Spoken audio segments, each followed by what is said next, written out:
este histórico salón, donde pondremos en circulación esta maravillosa obra de Marcelino Osuna, Febrero sin ti, retratos y memorias del camino, con el prólogo del expresidente Leonel Fernández, escritor por demás.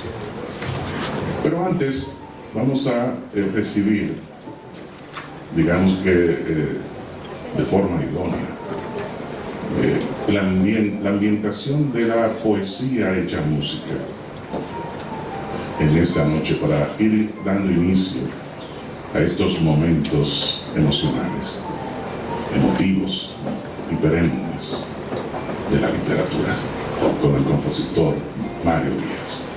Las blancas, que sabía que los cielos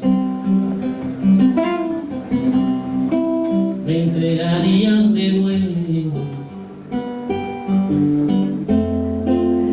su perfume de flores, de flores, de flores. Y ha venido con su piel de alba, con su voz. Esta maravillosa obra, escrita por el ya conocido como el salmista de la belleza escrita, está dentro de los géneros del relato. Febrero sin ti, retratos y memorias del camino, ¿verdad? Es una obra de Marcelino Osuna. Marcelino nació en Atomayor en 1965. Es un abogado litigante y escritor, fundador de la firma legal Osuna Abogados desde 1997. Ha representado a reconocidas personalidades como Diego El Cigala, así como a importantes corporaciones del ámbito nacional e internacional. Es egresado de la Facultad de Derecho de la Universidad Autónoma de Santo Domingo, UAS. Como autor, ha publicado los libros Amores que se fueron, Aquellos amores de marzo y Lumbres del otoño. También es autor de las biografías de Leonel Fernández y aquella sonada biografía de Joaquín Balaguer, de Pedro Martínez y Sammy Sosa. Y ha realizado perfiles de figuras como Diego El Cigala, José Alberto El Canario, Michael Camilo, Diego Rivera, Frida Kahlo, Morgan Freeman y Ayrton Senna. Su obra enlaza el rigor del abogado litigante con la mirada sensible del narrador de vidas y pasiones memorables, porque el hombre no se sustrae de lo que es un hombre que trabaja de sol a sol, ¿verdad? Pero también tiene sensibilidad humana y la plasma en sus letras. En su condición de dirigente político, en su rol social, por demás, Marcelino Osuna ha ocupado diferentes posiciones en el tren gubernamental, así en el servicio exterior, como el de la República Dominicana. Hay una cita muy linda en este libro, ¿verdad? Es una cita preciosa que está, bueno, lo que pasa es que la había saltado porque estaba en mi dedicatoria, la cual no voy a compartir con ustedes. Es de Marguerite Yourcenar. Dice así, abro cita: hay que escuchar a la cabeza, quiero dejar hablar al corazón. Cierro la cita. Así que esto puede ser esa bujía, ese combustible interno que generó todo esto que vemos aquí, en todas estas crónicas, en este gran relato de vivencias concretas, de música viva, ¿verdad? Ya eternizadas por la magia del papel y la tinta. Marcelino en esta obra agradece al doctor Leonel Fernández, agradece a José Vicente Catamén, a Rosalina Polanco, su esposa, Iván Angulo, Giselle Casado, Enrique Reed y Ashley de Pool. Hicieron sus mejores esfuerzos para que las cosas quedaran bien. Mis gratitudes, escribe Marcelino. Febrero sin ti, retratos y memorias del camino, en su primera edición de abril de 2025, con la diagramación de Giselle Casado, el diseño de portada de Enrique Reed y su ISBN 978-9945-29-3197, impreso en Bogotá, Colombia, por esa editorial, la conocida Oveja Negra. Señores, entonces, pues en este momento yo les presento a este foro que está integrado por el autor Marcelino Zuna, el doctor Leonel Fernández Reina, y por fantasías de la vida, las fantasías de la vida que te da esos regalos de que tu propio hijo esté moderando tu obra en este foro. John Marcelo Osuna. Los que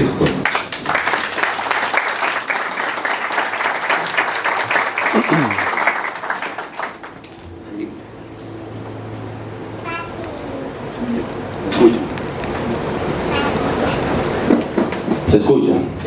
Perfecto. Muy buenas noches. Muchas gracias al amable presentador por su introducción. También a quienes lo han antecedido con sus obras de esas dos canciones hermosas. Muchísimas gracias. Muy buenas noches a todos. Quiero agradecer al autor de la obra por la invitación, también al expresidente doctor Leonel Fernández, y una vez más acompañarnos, reedituando en el año 2022. Estuvimos en la provincia de Tomayor del Rey, precisamente en esta misma dinámica, el autor Marcelino Zuna, el expresidente Leonel Fernández, y quien les dirige la palabra como moderador.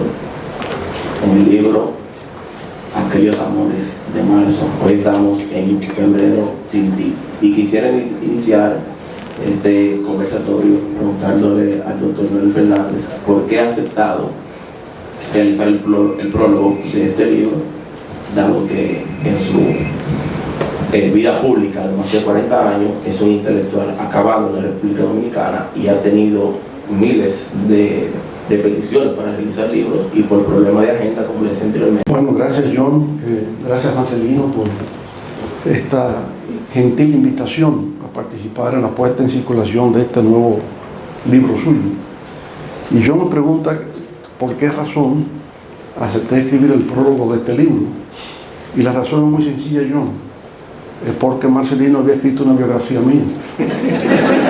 Entonces, lo menos que uno puede hacer frente a alguien que se atreve a escribir una biografía mía es escribir un prólogo a su libro.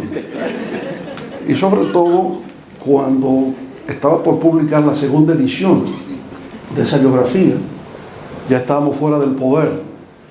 Entonces yo sé que fuera del poder las ventas no son iguales. Entonces yo le pregunté, ¿y tú estás seguro que eso merece una segunda edición? Porque me temo de que te voy a arruinar. Y él como quiera lo hizo.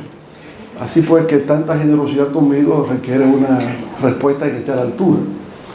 Pero además porque siento una admiración por la tenacidad, por la persistencia que ha tenido Marcelino desde hace 45 años, lo confiesa aquí en este texto.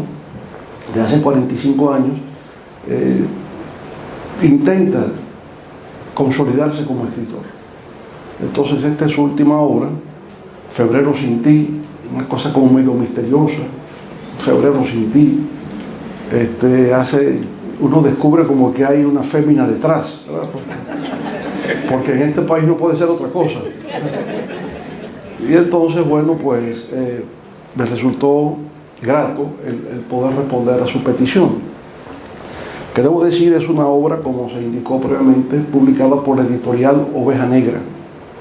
es una casa editorial colombiana que yo empecé a conocer porque publicaba las novelas de Gabriel García Márquez. Yo creo que Dios me recordará cuando leíamos La hojarasca o Los funerales de la mamá grande, que era publicado por Oveja Negra.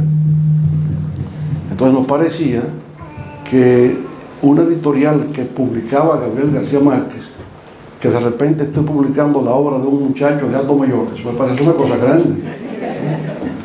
Es decir, llegar de alto mayor a que le publiquen en Oveja Negra, ahí junto con García Márquez, no es poca cosa. Entonces yo le felicito porque es la tercera vez que Oveja Negra publica un texto de Marcelino. Ahora, yo pienso que Oveja Negra tendría un interés en publicar sus trabajos porque descubre en él un talento natural de escritor. Es difícil clasificar este texto. Se habla de crónica, no diría que propiamente sea una crónica, porque la crónica es un género periodístico y esto no tiene nada de periodismo. Sería poesía, sí, pero un determinado tipo de poesía. Aquí nada rima y nada fue concebido como poesía. Fue concebido como prosa, que es una prosa. Ahora, una prosa que se expresa poéticamente. Hay una transposición poética del mundo que él vive. Por tanto, como él ha definido, más que crónica se trata de una fotografía del momento, es una memoria, es un retrato de algo que él ha percibido porque viene de un mundo real. El escritor siempre parte de una realidad, luego la reconstruye a partir de emociones, a partir de lecturas, a partir de impresiones, pero en principio es un encuentro que se tiene con el mundo real.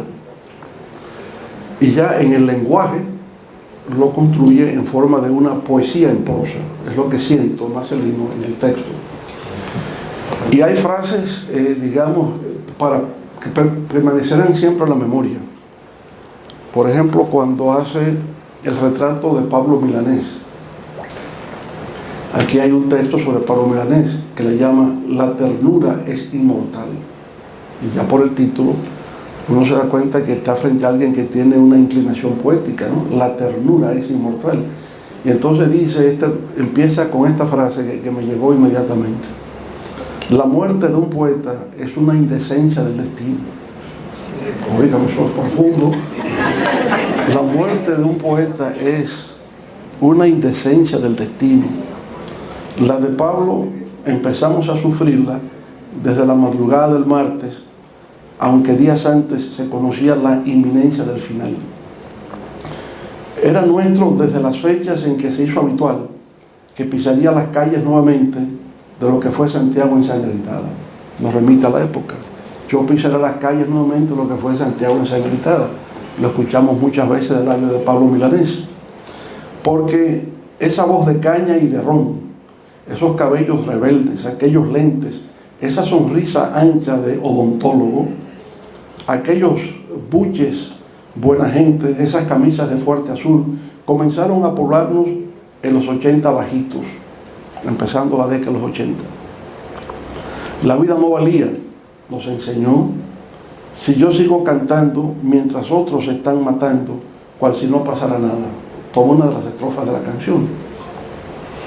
Y esa ternura tan grande, insondable, ese cuerpo maltramado, porque era gordo, era raro, entonces ese cuerpo maltramado se nos hizo eterno y nuestro, como Yolanda, como el 68, como su voz de apoyo, de reclamos y rechazo ante Cuba y ante el mismo Fidel.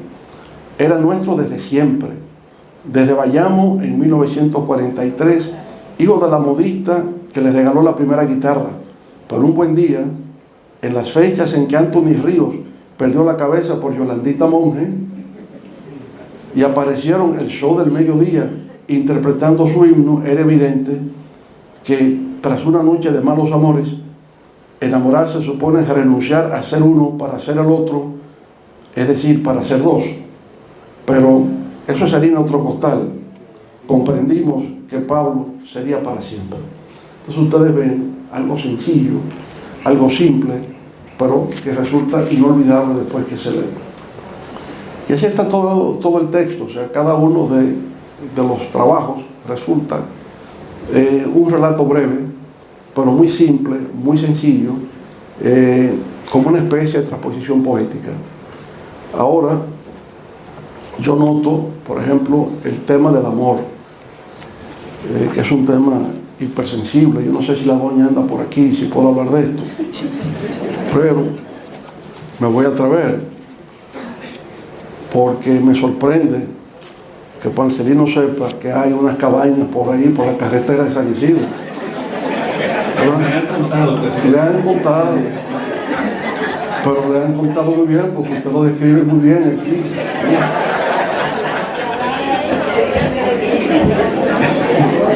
Entonces, me parece, Marcelino, ¿verdad?, que eso es en un mundo raro, pero bellísimo. Como es breve, me permito leérselo para luego comentarlo. Estoy aprendiendo a no soñarte, ni a verte en el té, ni a pensarte cuando me abrumen los deseos. Yo no sé si me estoy iniciando en ritos malvados, pero camino al punto de aceptar que ya no te veré desnuda. Estoy aprendiendo el camino incierto, ya sin la fe y sin la alegría, a flor de los naranjos en tu boca. Me estoy habituando al salitre en los alientos, a las auroras oscuras y a los pájaros mudos en la soledad de las carreteras que antes llevaban a tus olores. Estoy conociendo dioses nuevos, mujer, y es probable que me alumbren amaneceres diferentes, así sea en épocas que no comienzan. Ya casi me gustan los olores a vergüenzas nuevas en mi cama al despuntar los soles iniciales. Soy nuevo de corazón, nuevo de deseos, nuevo en el arte de ver sonrisas diferentes a la tuya. Se buscó otra. Yo no te extraño en la silla del bulevar, con tus blusas de lila, con tu aliento de ron y albahaca al hablarme, o con tu perfume de chinola y coco en las almohadas. Me alumbran estrellas sin imaginar y duermo cercano a la tranquilidad en las noches sin habitaciones revueltas. Todo es quietud en esta casa, todo es silencio y café, apenas roto por la voz de Rosario Flores. ¿Quién es Rosario Flores? Una cantante española. Era para que lo aclarara, porque yo no sabía. Estoy aprendiendo el camino de olvidarte, y es una edad que vivo en la tranquilidad de los viernes de abril, sin los sobresaltos de saberte en cueros y recién bañada, invitándome a la hoguera. Oiga la vuelta que le dio. Oiga la vuelta que le dio para que lo invitan a la hoguera. Yo soy un habitante de otro mundo. Oiga qué presumido es. Lo invitan a la hoguera y es un habitante de otro mundo. Pero bueno, en cierto sentido hay algo de Neruda. Algo de Neruda en el poema 20. Es tan corto el amor y tan largo el olvido. Entonces yo pienso que aquí se quiere olvidar y se busca una alternativa, en fin. Bueno, que hay con olores a coco y a ron y a caña, una cosa ahí medio rara, pero bien. Bueno, no sé el número de textos, pero lo cierto es que todos son así, ¿no? Son relatos cortos, relatos breves. Algunos son sobre personajes del deporte. Hay algo sobre Pedro Martínez, hay algo sobre Mike Tyson, ¿verdad? Hay sobre figuras que le han llamado la atención, pero sobre todo aquí prevalece el amor. Y lo importante es alguien como escritor que ha creado su propia voz, alguien que tiene su propio estilo, que cuando uno lo lea dice, ese es Marcelino. Y eso es algo muy importante en un escritor, el que después de muchas lecturas, de muchas influencias en quienes uno lee, pueda tener un tono propio, un estilo que lo identifica. Y eso se logra en este texto de Marcelino. En cada uno de los retratos, de las memorias que escribe aquí, hay siempre un sello que lo identifica. Y por eso yo creo que merece que la editora colombiana, Oveja Negra, pues le haya publicado por tercera vez. Le felicito sinceramente. Muchas gracias. El doctor Noel Fernández y prologuista de la obra, quisiera preguntarle al autor cuáles han sido sus referencias y cuáles han sido sus motivaciones para estas crónicas y prosas, como lo describe el doctor Leonel Fernández. Bueno, en el primero de los lugares yo quiero declararme agradecido de todos ustedes.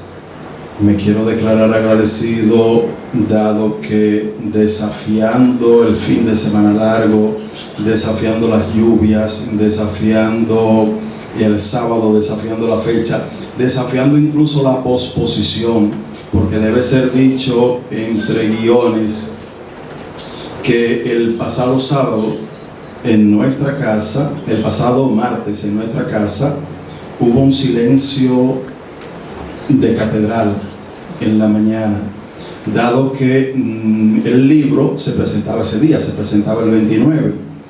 Así que cuando una noticia a la que nosotros estamos habituados, pero que es surrealista en algunos otros lugares, en algunos otros países, trascendió, me dije yo, bueno, el libro no se puede presentar. El apagón en España nos había dejado sin el prologuista de la obra en territorio dominicano y sin algunos otros invitados top 10, sin algunos otros invitados muy entrañables y eso tanto como ustedes. Sin embargo, y espero no hacer muy larga esta introducción, recibí una videollamada que de alguna manera me preocupó, pero que después de ver quiénes me estaban llamando, entonces como que un haz de luz nos iluminó la mañana de ese martes. El presidente Leonel Fernández y Diego El Cigala en una videollamada volando en un avión de Iberia para República Dominicana. Yo dije, no, pero es que esto no puede ser. Pero con esa videollamada se confirmaban dos cosas. Primero, que se lamentaban no estar presentes, pero que la presentación del libro no iría ese día. Así que ese silencio inicial, ese silencio que se podía percibir a leguas, ese silencio que permitía escuchar el ruido incluso de un insecto por minúsculo que fuese, ya después al paso de las horas fue dando paso a una cierta sensación de esperanza. Y aquí estamos, por muy raro que parezca, porque nosotros estamos habituados a que los actos de nosotros se interrumpan por los apagones, no por los apagones en España. De manera que aquí estamos. En relación, John, a tu pregunta, y en relación a la participación del presidente Fernández tan descriptiva, tan en la diana, pues debo decir lo siguiente, esas imágenes que aparecen en el texto, esas fotografías, como yo la llamo de forma metafórica, esos retratos surgen en el momento, surgen en el minuto.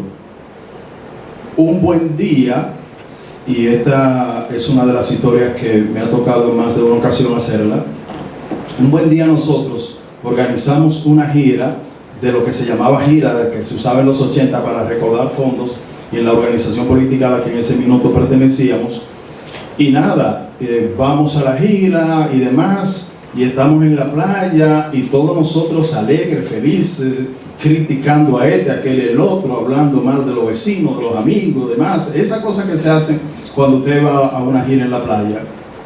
Pero hay una joven que desde que salimos de Atomayor hasta llegar a Playa Caribe, tiene un semblante adusto, tiene una expresión triste, una expresión dura, que no dice mucha cosa diferente a la de saberse hundida, a la de saberse siendo víctima de un sufrimiento indecible.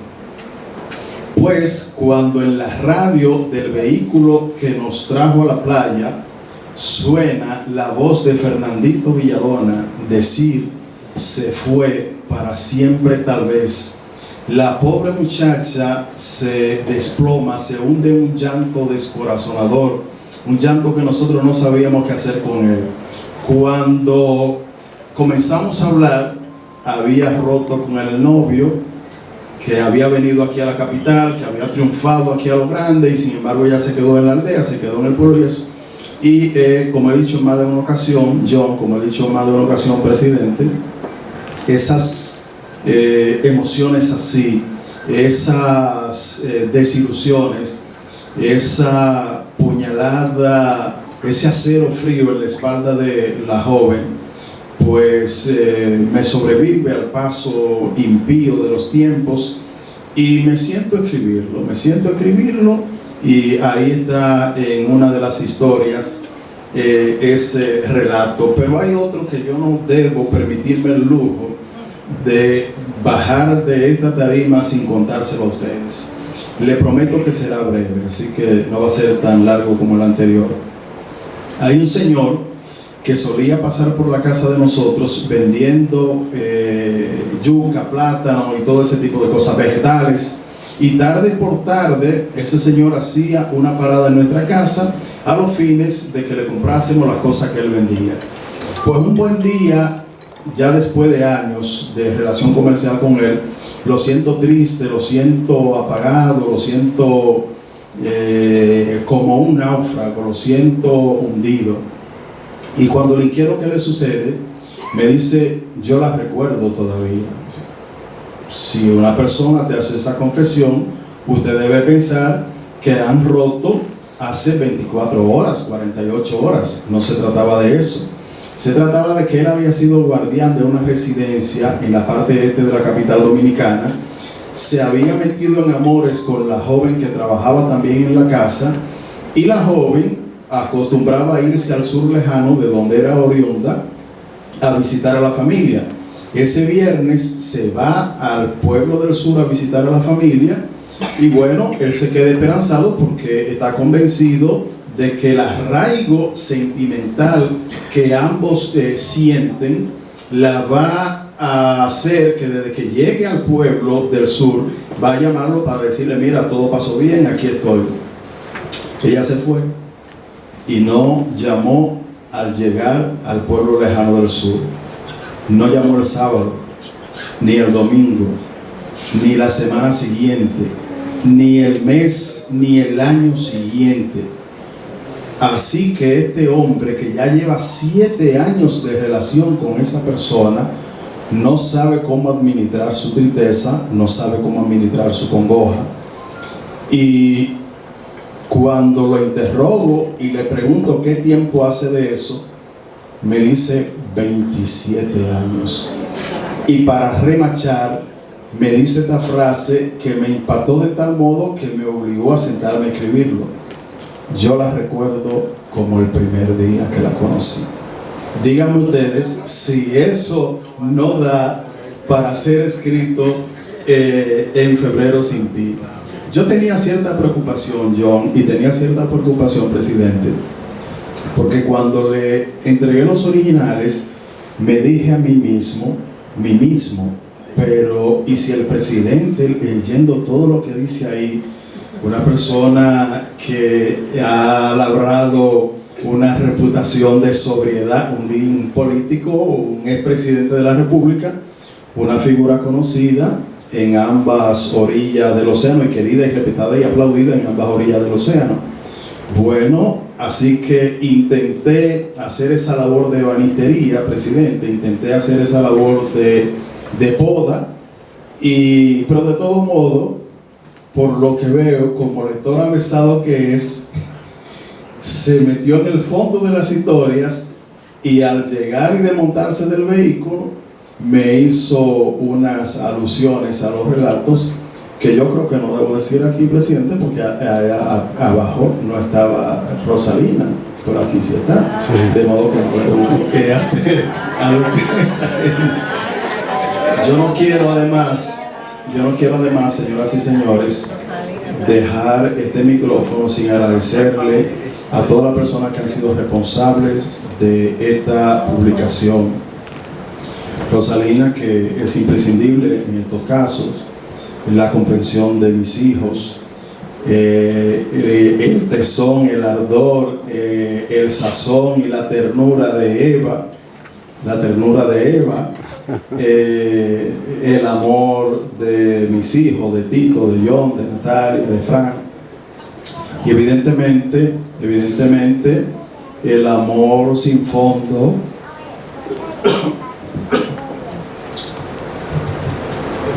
seguimos, ahorita lo digo, seguimos. John, yo creo que ha sido importante que Marcelino hiciera ese último relato, que fue un hombre que le contó que hacía 27 años que eso había ocurrido, porque yo estaba teniendo un presentimiento de que era una nota autobiográfica. El presidente, al que tiene amigos, le cuenta muchas cosas. Ya comprendo. Presidente, usted como intelectual acabado, ¿cómo nace la relación literaria con el autor de la obra? Y también quisiera preguntarle, que he disfrutado mucho leyendo el prólogo, y hay dos parajes que me han llamado mucho la atención cuando se establece. El atomoyarense ha sido un escritor constante por cerca de 45 años.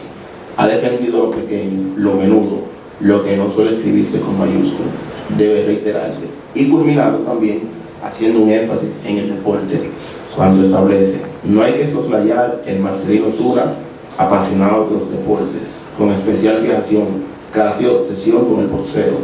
Sus crónicas al respecto deberían considerarse de colección. Personalidades del deporte, de las narices chatas, como Mike Tyson, Julio César Chávez, Helmut Davis, Muhammad Ali, Roberto Mano de Piedra Durán, entre otros íconos, han sido objeto de atención por la pluma de la atomoyarense. Sí, siento que en estos relatos de Marcelino uno se da cuenta que al final hay un cuestionamiento sobre la creatividad. O sea, ¿cómo es que se crea? ¿De dónde nacen las ideas para poder escribir? Y eso es una interrogante que siempre se ha hecho. O sea, ¿de dónde es que usted saca esas ideas para escribir eso? Y la verdad es que siempre se saca de la realidad. O sea, la materia prima para poder escribir es siempre la realidad, su experiencia con el mundo real. Ahora, si usted transpone esa experiencia del mundo real tal cual, no es arte, porque viene siendo una copia tal cual de la realidad. Necesita, en el caso de la literatura, de un lenguaje, de un estilo, de un tono, de una forma de decir, para transformar esa realidad en un proyecto artístico creativo. Ahora, para convertirlo en ese proyecto creativo, ese proyecto de la inteligencia, se necesita mucha cultura, se necesita haber leído, tener referentes literarios. Entonces, esa confluencia de factores entre las vivencias de la persona, su contacto con la realidad y sus lecturas, su cultura, es lo que permite crear la obra de arte. Entonces, este texto es una obra de arte en el ámbito de la literatura. Es una obra de arte que se construye a través de las palabras, y para convertir las palabras en obra de arte se requiere hacer uso de las metáforas, una forma indirecta de decir las cosas, como por ejemplo perderse en la hoguera. Es decir, usted imagina, se imagina, pero no lo dice directamente. Entonces, aprender a construir a través de un lenguaje indirecto, un lenguaje lleno de recursos literarios, donde la metáfora es tan solo una forma, pero recursos literarios donde usted puede expresar con una cierta estética del lenguaje, entonces se convierte en obra de arte. Ahora, la materia prima fue la realidad, y en el caso de Marcelino, la cotidianeidad, lo simple de la vida. Es decir, lo que nos pasa cada día, él lo observa, le llama la atención este relato y convierte eso en un proyecto literario. Entonces, naturalmente, ¿dónde uno aprende eso? Bueno, uno lo aprende porque tiene amigos que son escritores, porque eso ha influido en uno, y uno crea una camaradería, establece vínculos, y así usted llega a ser médico, llega a ser abogado, y llega a ser arquitecto, porque lo que uno hace nunca lo hace en soledad, siempre lo hace compartiendo con otros, y esos otros influyen en uno. Uno dice que siempre hay alguien que influye en uno, siempre, en la vida de toda persona hay alguien que influye en ti, y ya luego tú influyes en otros, es una cadena. Pero seguro que tenía amigos, escritores, a quienes admiraba, y esos escritores, esos amigos influyeron en él de poder escribir. Ya luego, practicando tiene 60 años de edad, no quiere decir eso, Marcelino, pero es el año de la Revolución de Abril. Falta el guito, presidente, con los 60. ¿Falta el guito todavía? Sí, falta el guito. Es decir, no es febrero sin ti. Fue después de febrero. Bueno, entonces creo eso, claro. Yo me lo imagino porque desde muy joven Marcelino estaba en la actividad política cultural. Me imagino que una figura como Juan Bosch influyó en él como influyó en toda nuestra generación, que a través de Juan Bosch descubrió a otros autores, ¿verdad?, con la que estábamos de alguna manera vinculados por razones culturales. Y todo eso fue dejando en él un deseo, una voluntad continua de producir. Ahí está su creatividad, su talento, su inteligencia, convertir eso en una obra de arte. Ahora, tampoco es que él se siente y me salió. Eso que ha escrito lo escribe 2 veces y 3 veces y lo corrige hasta perfeccionarlo, porque nadie escribe una sola vez y ahí está. Eso se edita, se corrige, se añade, se quita, se recompone, hasta que ya uno tiene la satisfacción de que esto era lo que yo quería decir, o se asemeja a lo que quiero decir. Quisiera preguntarle al autor de la obra, ¿qué porcentaje puede asignar en su vida cotidiana de la inspiración, de la prosa, del libro, en cuanto a la técnica, de sus vivencias como abogado litigante, de su experiencia como político y de sus actividades cotidianas en general?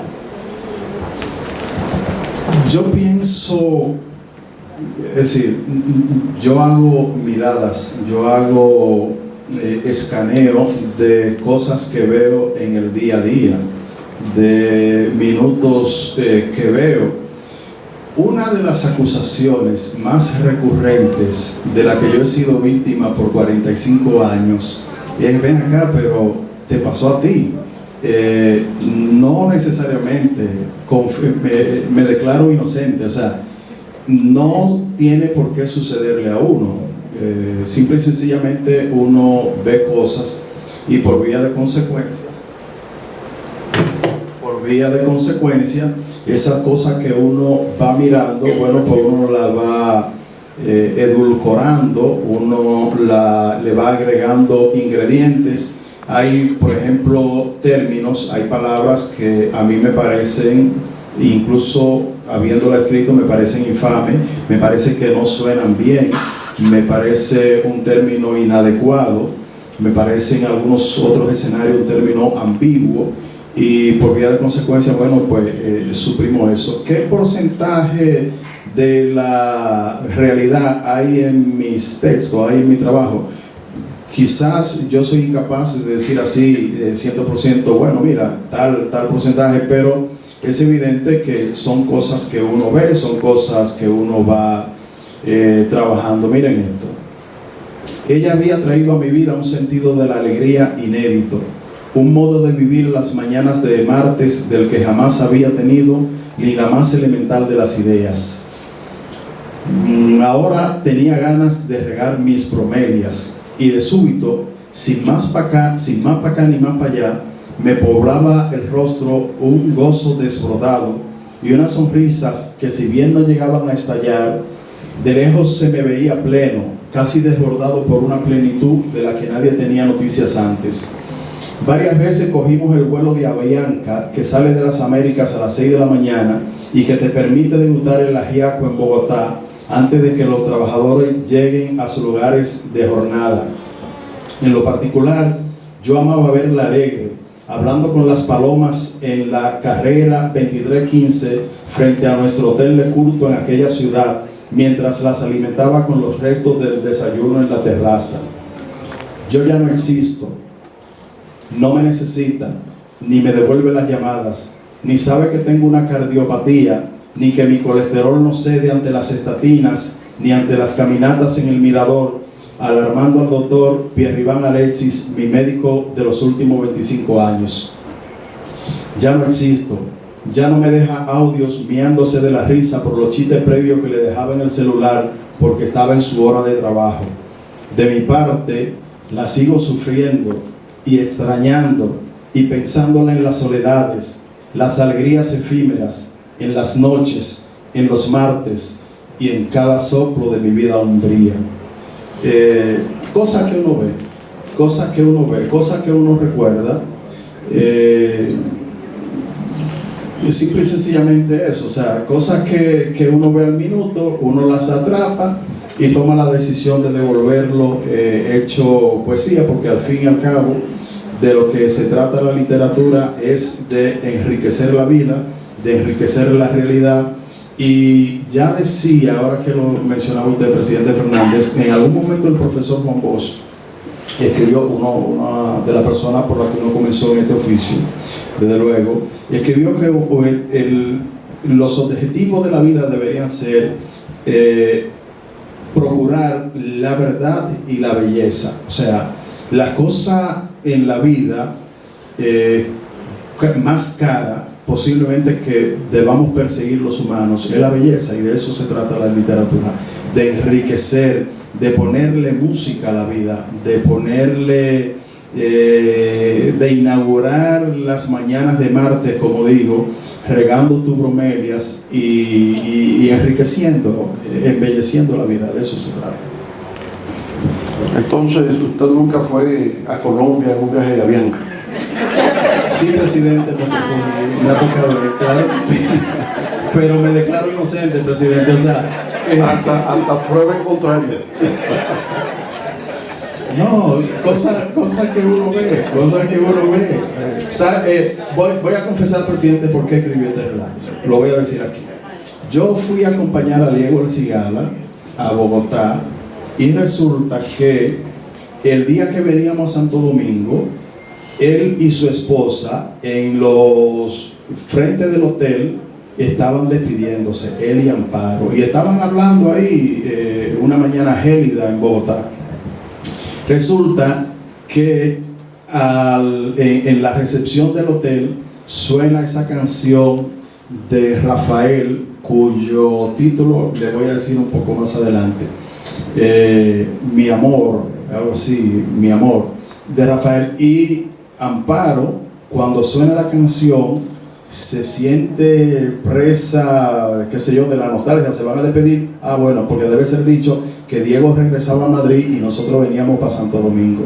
Así que esa despedida, con esa banda sonora de Rafael sonando en la recepción del hotel y ellos dos ahí despidiéndose, mira, yo no sé cuántos años después, esa imagen que me perdura, la dibujé en ese trabajo de la contraportada. O sea, soy inocente, yo no, todo lo que yo he hecho ha sido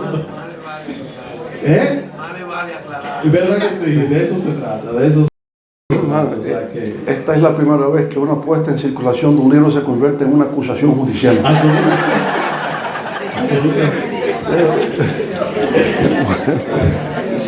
Presidente, en su anterior intervención usted había establecido que este libro es una obra de arte, digamos en términos literarios y legales.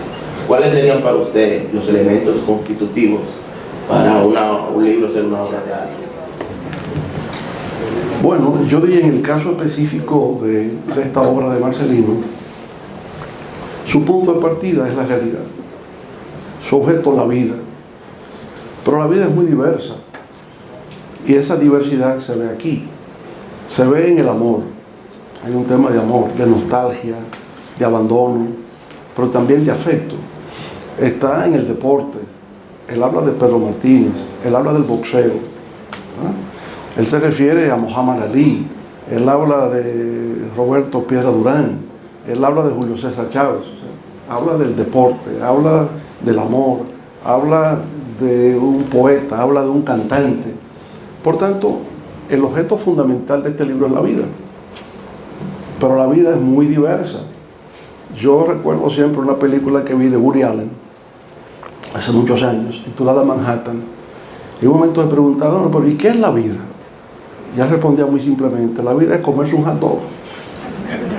La vida es ver a Willie Mays jugando béisbol. Y si uno se pone a ver, la vida es eso. Son simplezas del día a día que te van llenando. Pedro Calderón de la Barca lo decía de otra forma, ¿qué es la vida? Un frenesí. La vida es un frenesí. La vida es una ilusión, una sombra, una ficción. Decía Calderón de la Barca. Entonces, uno en el día a día tiene muchas impresiones y muchos intercambios de toda naturaleza. Hay quienes lo dejan deslizar, bueno, esa es la cotidianidad, eso es el día a día, eso no tiene mayor significación. Pero hay quienes esa cotidianidad son capaces de convertirla en algo trascendental. Unos lo hacen a través de la pintura, a través del uso del color, otros lo hacen a través del sonido con la música, otros lo hacen a través de la palabra, que es la literatura.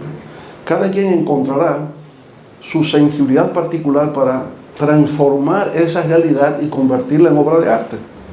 Porque, insisto, si es solamente decir lo que hay, no es arte. Yo tengo que transformar eso que vivo, transformarlo mediante el uso de la palabra, pero el uso de la palabra requiere manejo de recursos literarios, la analogía, la metáfora, la anáfora, lo que fuere, recursos literarios me permiten transformar eso y entonces se convierte en una realidad independiente de la realidad que ha tenido lugar en el marco de la vida, para decirlo de alguna forma. Entonces así es que resulta el tema de la creatividad. ¿Dónde viene la creatividad y la imaginación? Bueno, viene de que usted observa, y esa observación usted la trabaja porque siente la necesidad de expresarlo. Si no siente la necesidad, nunca lo va a hacer. Pero la gente siente la necesidad de expresar lo que vive y uno lo hacen con el canto, otro con la danza, otro con la pintura y otro con la palabra. Ahora, de alguna manera eso tiene que cultivarse. Alguien tiene también que enseñarle a uno que esa posibilidad de la vida existe. Es difícil que uno la descubra solo, o la descubra en la escuela, o la descubra en el club, el barrio, o porque tengo un amigo que esté en eso. Yo recuerdo, por ejemplo, la admiración que a nosotros nos creaba en Villajuana saber que tenemos un amigo que era escritor, Jimmy Sierra. Así fue que descubrimos que un amigo puede escribir. Pero mira qué interesante es eso se puede. Y entonces veíamos a Pedro Mir venir al Club Mauricio Báez a disertar. Y bueno, escuchando al poeta Pedro Mir, que Jimmy está y dirige el movimiento cultural universitario en la UAS. Y entonces usted va conociendo y es parte ya de ese círculo. Y ese círculo es que le abre a usted posibilidades. Y así es todo. Si usted está en un barrio donde los muchachos juegan béisbol, bueno, entonces usted termina gustándole el béisbol y quiere ser pelotero. Generalmente en la familia, que sobre todo el padre es médico, el niño es médico, el padre es ingeniero, el niño resulta ser ingeniero. O sea, hay una influencia que se va dando en la formación de la vida. Ahí es que está, o sea, influencias que uno recibe, y yo creo que en el caso específico de Marcelo tiene que ver con su vida, cómo él la ha desarrollado. Y yo noto que en Atomayor había muchos muchachos con inquietudes, muchos muchachos con inquietudes, ¿sí? Incluyendo uno que está por aquí, por la derecha, que usted conoce muy bien. Claro que sí, el compadre Miguel Solano. Que está por aquí, con esas inquietudes también, desde temprano. ¿No es así, Solano? Siempre, pero entonces, en Atomayor se dio eso. Un grupo de jóvenes empezó a escribir. Entonces pregunta, bueno, pero en Moca ocurre lo mismo. ¿Por qué en Moca tiene tantos intelectuales? Porque había gente que tenían formación intelectual e influyeron en las generaciones sucesivas. Y por eso usted ve que en Moca hay tanta gente culta, tanta gente que son poetas, que son ensayistas. Claro que sí. Luego del presidente escribirnos de manera magistral cómo puede ser un libro, una obra de arte en general y las influencias literarias, en esa misma sintonía quisiera preguntarle al autor de la obra que se puede apreciar en este libro de Febrero sin ti largas crónicas y prosas, como lo ha expresado el doctor Leonel Fernández, sobre el boxeo. ¿Qué tal la afición al boxeo, las peleas de boxeo y toda la historia del boxeo en general, de Muhammad Ali, Mike Tyson y otras glorias del deporte? Yo no sé por qué, pero a mí me seduce mucho el boxeo. De hecho, yo llegué a pelear, que no lo sepan mis hijos, pero yo llegué a pelear, claro que sí, no a nivel profesional de ningún modo. Incluso recuerdo mi última pelea, que fue un desastre en el que mi contrincante, apodado en Atomayor Cucaracha, dio un ejemplo de cómo debe ser combatido un oponente, y ese mismo día yo tomé la determinación, bueno, espérate un minuto. O sea, Cucaracha me retiró. Cucaracha lo venció. Total. Lo venció. No llegó a nocaut, no llegó a ponerle nocaut. Ya eso es gravísimo, que una cucaracha lo venciera. Eso es grave. Sí, Cucaracha salió por la puerta ancha, yo en cambio tuve que salir con la mirada hacia abajo, bajar con la mirada hacia abajo del ring, y entonces, pero el boxeo siempre me ha apasionado mucho. El boxeo, como que hay algo, hay una cierta familiaridad entre el boxeo y la literatura, hay mucha cercanía, porque los boxeadores son personajes, son verdaderos personajes. Es gente que a uno le parece, óyeme, que ponen la vida a lo grande, ponen la vida a lo alto, porque yo no sé si ustedes saben que en cada combate existe siempre la posibilidad, lo dice Mike Tyson, o sea, yo tengo miedo, en esa pelea con el youtuber, con John Paul hace unos meses, él declaró sin empaje, bueno, sí, mira, yo tengo miedo porque yo puedo morir en el ring. ¿Quién dice que yo no puedo morir? Y entonces esos personajes que se la juegan, esos personajes dispuestos a que salga pato o que salga gallareta, esos personajes que están resueltos a salir, como digo yo, por la puerta ancha, pero dispuestos también a que te saquen en condiciones como me tocó a mí cuando encaré a Cucaracha en Atomayor.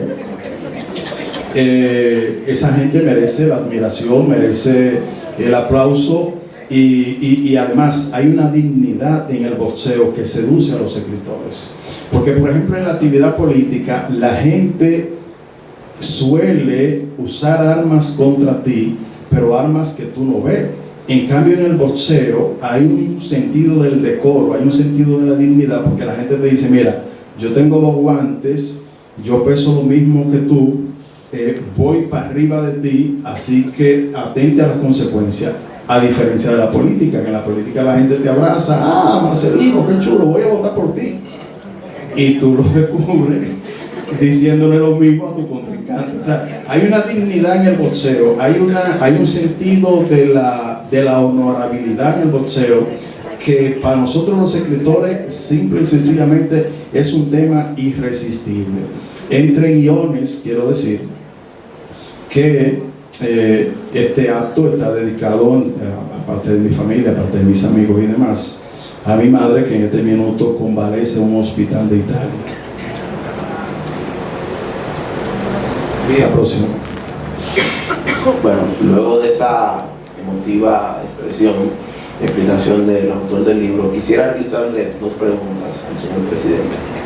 Aparte del boxeo, aparte de las actividades cotidianas, este libro también nos trae una crónica y una, digamos, analogía de un intelectual como es Borges, el poeta argentino, un genio. ¿Cuál es su valoración, señor presidente, de esta crónica? Y la segunda pregunta es, algo que siempre me ha causado mucha seguridad, ¿qué tan difícil es combinar el activismo político con la producción literaria, que ya no pasa tanto en esta época, pero sí pasaba con 3 colosos intelectuales como el profesor Juan Bosch, el doctor Joaquín Balaguer y el doctor Peña Gómez?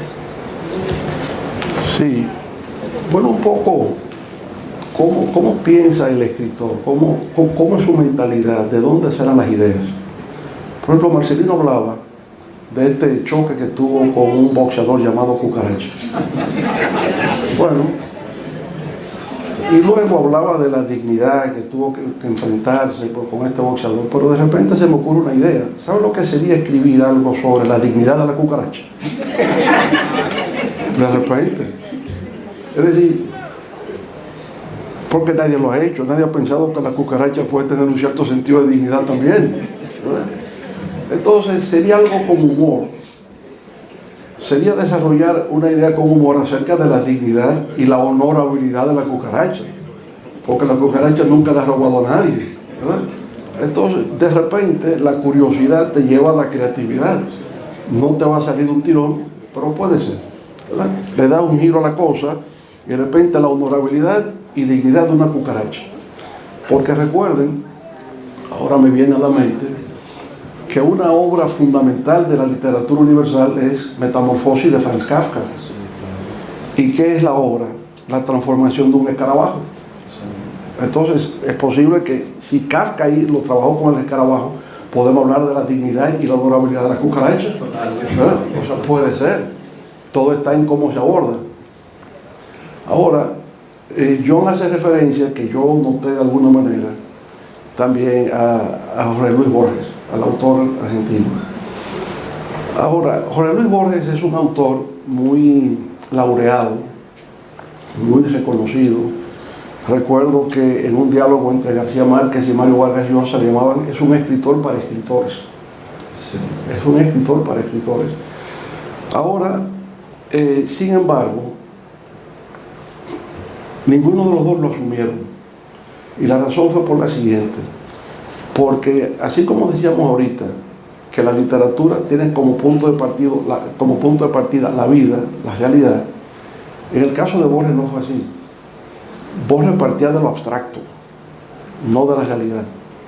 Y por tanto su literatura se reconoce y se valora porque es un maestro del lenguaje. Entonces tiene los cuentos de la Aleph, por ejemplo, ¿verdad? Y usted se da cuenta de que está en presencia de un maestro del idioma. Pero su obra literaria no se conecta con un mundo real. Si usted toma a Juan Bosch, ¿dónde trasciende el cuento o la cuentística de Juan Bosch? Que obedece a una etapa, a una corriente de la literatura que fue el criollismo. Si alguien fuera a escribir cuentos hoy día, no los escribiría como Juan Bosch, porque eso fue una época de los años 30, los años 40, donde todavía prevalecía el mundo rural, el campo, y por eso sus cuentos básicamente son de campesinos. En el momento actual lo que prevalece son las ciudades. Ha habido un tránsito del mundo rural al mundo urbano. Entonces es lógico que el escritor de hoy día te escriba de las ciudades, ambiente su cuento, su novela en una ciudad. Bueno, pero en esos cuentos de Juan Bosch hay una denuncia social. En la poesía de Pedro Mir ya no es una poesía romántica, no es una poesía de amor, es una poesía social, donde denuncia la explotación del obrero en las cañas de azúcar, en los ingenios azucareros. O sea, es social. Cuando García Márquez escribe 100 años de soledad, está hablando del mundo rural de América Latina a través de Macondo. O sea, siempre, pero eso tú no lo vas a encontrar en Borges. En Borges no hay una literatura que esté vinculada a denunciar nada ni a exponer nada. Su maestría consiste en la palabra, en la abstracción, en construir mundos mentales que no tienen vínculo con la realidad. Eso es Borges. No sé si me equivoco ahí, Daniel, profesor Daniel Beltré. ¿Estás de acuerdo? Bueno, si estás de acuerdo, Daniel, el barco de Villa Duarte, entonces la cosa va por buen camino. Entonces, ya eso es otro tipo. Tampoco nunca le dieron el premio Nobel. Pero sí, yo supongo que la política influyó porque fue de extrema derecha y justificaba acciones de genocidio que no es posible admitir para alguien que va a recibir un premio Nobel. Entonces, esa es la idea. Pero fue un gigante de la literatura, o sea, como creador literario, como autor, no cabe duda alguna, y es posible que así como García Márquez quedó también influido en algunas frases, en la forma de decir, es posible que también yo noto en algunas creaciones poéticas un reflejo distante de lo que puede ser Neruda o Jorge Luis Borges. No sé si me equivoco. Sí, presidente, hay mucho de eso porque recuerde usted que cuando empezamos, qué sé yo, bordeando los 14, leíamos mucho la poesía de Pablo Neruda, leíamos mucho Vanguardia del Pueblo, leíamos mucho esa última página, la penúltima página en la que venían artículos, poemas y demás. Y además lo de el encuentro con la literatura de Jorge Luis Borges, que era una especie de exiliado para los escritores a los que nosotros aplaudíamos, ¿okay? Porque por su distancia política, por su colocación al lado de intereses y de visiones políticas que nosotros no compartíamos. Sin embargo, siempre admiramos su genio, a diferencia del amigo suyo, de Mario Vargas Llosa, que también tomó la determinación como de colocarse al margen de lo que nosotros aplaudíamos y de lo que nosotros creíamos y venerábamos y aspirábamos. Sin embargo, la academia como que varió de criterio, como le pasa en algunos casos a algunos tribunales, Evidentemente, Mario Vargas Llosa no llegó al punto de Jorge Luis Borges, pero incluso he visto unas declaraciones de él hablando de las bondades de la Junta de Chile, ahora con su muerte y eso, la Junta presidida por el general Pinochet. Es decir que yo que sé, como que hay visiones en ese sentido encontradas, pero respondiendo a su pregunta, presidente, claro que sí, que el trabajo de Pablo Neruda, porque escúchame, ¿quién puede escribirle una oda a la cebolla? ¿Quién puede declarar aquí vive un poeta, aquí no tiene lugar la tristeza?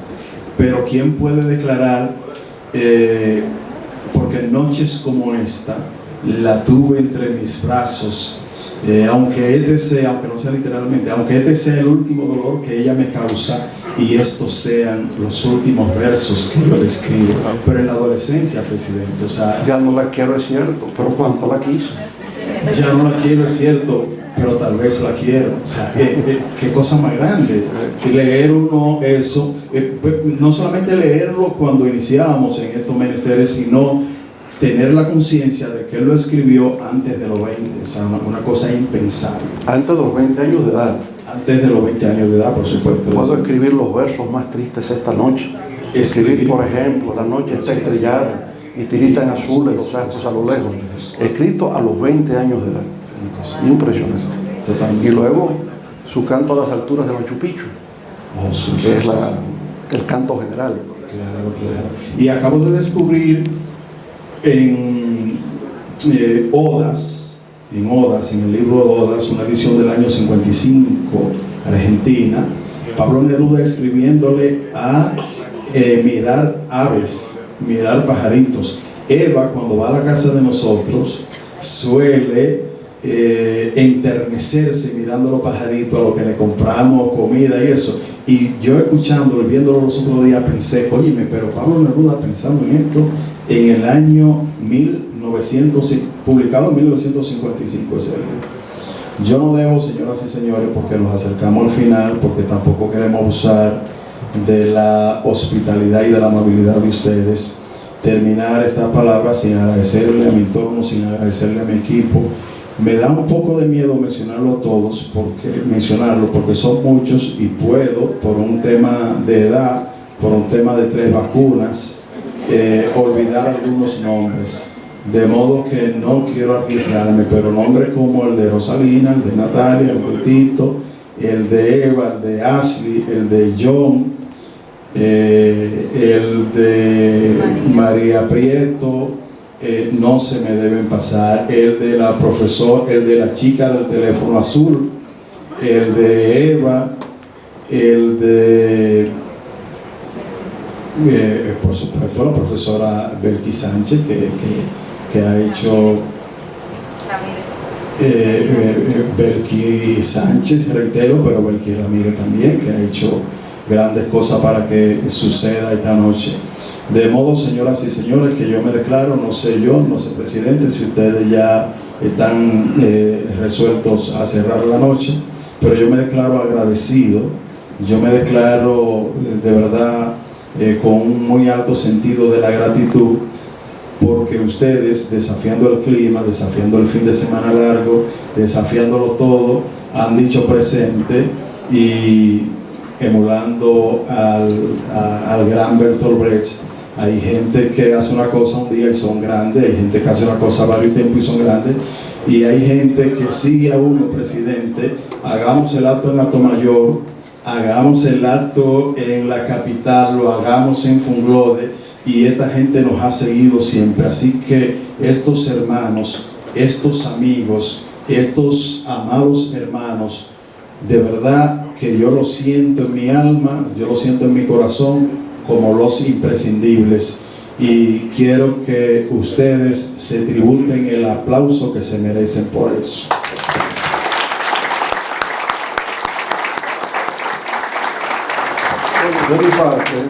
De mi parte, después de haberle escuchado detenidamente, desisto de toda acusación formal en su contra. Sí, porque las acusaciones fueron enarboladas incluso al entrar esta noche al teatro.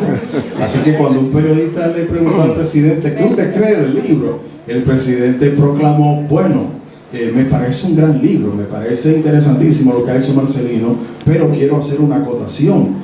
Y yo dije, Dios mío, ¿de qué se trata? Porque hay algunos textos que son bastante atrevidos en términos de los términos que yo uso ahí. Y el presidente proclamó, bueno, yo veo que como que hay un dejo de abandono, un dejo de amor, un dejo de que el autor ha sido abandonado y el autor ha sufrido una pena de amor y eso. Yo dije, bueno, está fuerte la cosa. De manera que esas percepciones que comenzaron en la mismísima entrada del presidente, yo le declaro a todos ustedes, le confieso a todos ustedes, que dormiré tranquilo porque han cesado las imputaciones. Se archiva el expediente.